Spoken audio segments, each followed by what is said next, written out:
Please be careful, everyone. Do you like scary things? I like horror content such as scary stories and horror movies. My family, who had no interest in such things, thought it was a strange hobby, but since no one tried to stop me, I enjoyed horror movies, manga, and scary stories as much as I wanted since I was a student, and my whole family knew that I liked scary things. After graduating from college, I decided to live alone in an area far from my parents' house for work. Both work and living alone were new to me, so I didn't have much spare time at first. However, after a few months, I started to feel a bit more relaxed and wanted to indulge in some entertainment. Fortunately, there was a video rental store and a bookstore nearby, so I ended up renting DVDs on a whim and buying a fair amount of manga. Looking back, I probably spent too much money on entertainment. Among those, I also started watching horror movies, enjoying both foreign and Japanese films. At first, I felt a bit scared watching them alone in a completely empty space, but as they say, familiarity breeds courage, and before long, I was able to enjoy horror movies and other horror content on my own. After 2 years of living alone, I visited my parents' house for the first time in a while during the New Year's holiday. When we met for the first time in a while, we had a lot to talk about, such as work and personal matters, but then my uncle asked me, "You seem to like scary videos and stuff you don't really understand, but do you watch them alone?" I replied briefly, "Of course," but my uncle continued like this. "It's fine that you like scary things, but don't watch them alone too much." My uncle, or rather my family, is not very interested in spiritual matters and doesn't believe in ghosts or curses, so I thought it was strange. I had watched them alone at my parents' house too, so I casually replied, "I'm totally fine with it." "Did you even believe in the supernatural, uncle?" Then my uncle started telling a story.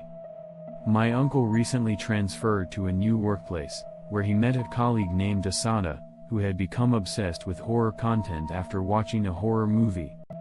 Asada was unmarried and lived alone, and my uncle heard from him that he enjoyed watching horror movies at home and searching for scary videos on video sites, even when he was alone. A few months later, Asada began taking frequent annual leave. He seemed less energetic at work than before, and when a concerned colleague tried to talk to him about it, Asada jokingly said, "I'm just not feeling well. Maybe something's possessed me?" At first, he was still managing to work while taking time off, but Asada reportedly became increasingly mentally unstable day by day. While others speculated it might be depression, my uncle was particularly concerned about Asada's remark about being possessed by something in his stories about enjoying scary things alone. Because of this, my uncle began to think that if he kept watching scary things, he might end up attracting something bad. At the time, I thought it was an interesting story. Later, I returned to my home outside the prefecture and went back to living alone. Although I was concerned about my uncle's story, I still liked what I liked, so after dinner, around 10 p.m., I was alone in my room looking at a website that collected scary stories. As those reading this story may know, there is a type of scary story called meaningful scary stories. At first glance, these stories seem harmless or simply mysterious, but upon closer reading, you discover that they have a hidden scary meaning. I often search for these types of stories, so I've seen many of them before, but that day, I searched for meaningful scary stories again without learning my lesson. Most of the sites that came up were ones I was familiar with. But that day, I noticed a site I had never seen before. The site's title was garbled. What is this? Even though I thought, even iPhones have character encoding issues, I opened the site out of curiosity, wondering if it was a scary site. The page was very simple, with a white background and several dates written in black. 1991, 1996. 1996, 1998. 2000, 2020. What is this? What kind of website is this? With these questions in mind, I scrolled down the list of dates and found that the last date was the very day I had visited the site. The previous date was about 6 months ago, so I wondered if it had been updated today by chance. And tapped on that date. Then, in the middle of the page that opened, "Let's get closer to the voice," was written in large letters. Wait, isn't this a scary story? I thought to myself as I scrolled down, where there were about 6 lines of text. I don't remember the exact wording, but to summarize, it said something like, you have to approach unfamiliar things. You have to stare at things you don't understand. I thought to myself, I've opened a weird website, but I figured it might be a scary story if I understood it, so I read it carefully. However, after thinking about it for a while, I still didn't understand, and since I live alone, I ended up reading the text aloud. Looking back, that might not have been the best thing to do. When I finished reading the article, I heard a voice outside the window. It sounded like a baby crying or a cat meowing.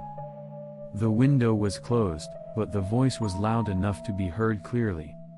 I approached the window and opened the curtains, and saw something that looked like people walking in a line. There is a reason why I describe it as human-like. Its head was abnormally large, and its neck was bent at a 90-degree angle, pointing straight upward. What? While I was stunned, the human-like creatures passed by my house one after another, in the darkness illuminated by a few streetlights. The group walking with their clearly enlarged heads bent straight upward was an eerie sight. Faced with such an unusual sight, I should have felt afraid, but for some reason I felt an overwhelming urge to take a photo of them up close. I quickly turned on my smartphone camera and reached for the window to open it. Then, with a click, my smartphone shut down and the screen went black. It seemed like the battery had run out. From that moment on, I intuitively knew that whatever was outside the window was something I shouldn't look at.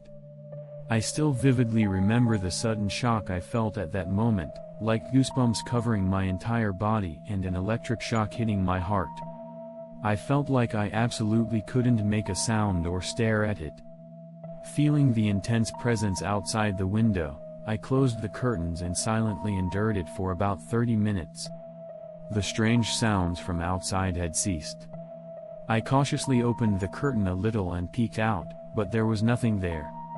The room was as usual, the view outside the window was as usual, and it was incredibly frightening to think that something so out of the ordinary had been there just a moment ago. I felt relieved, but then I suddenly felt exhausted. I closed the curtains, charged my smartphone, and fell asleep immediately.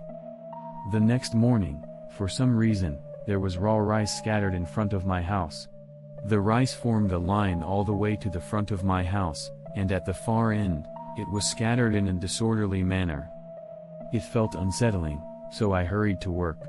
When I returned home after finishing work that day, the rice was gone, presumably cleaned up. I don't know what caused such an unexpected event, but I feel that one possible trigger was entering an unfamiliar website that night and reading out loud an incomprehensible text.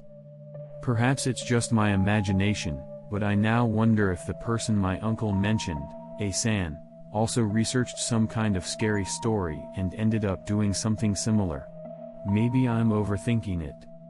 This incident made me realize that unknown worlds, such as other worlds in the afterlife, may be closer than we think, and that under certain conditions, anyone could interfere with them.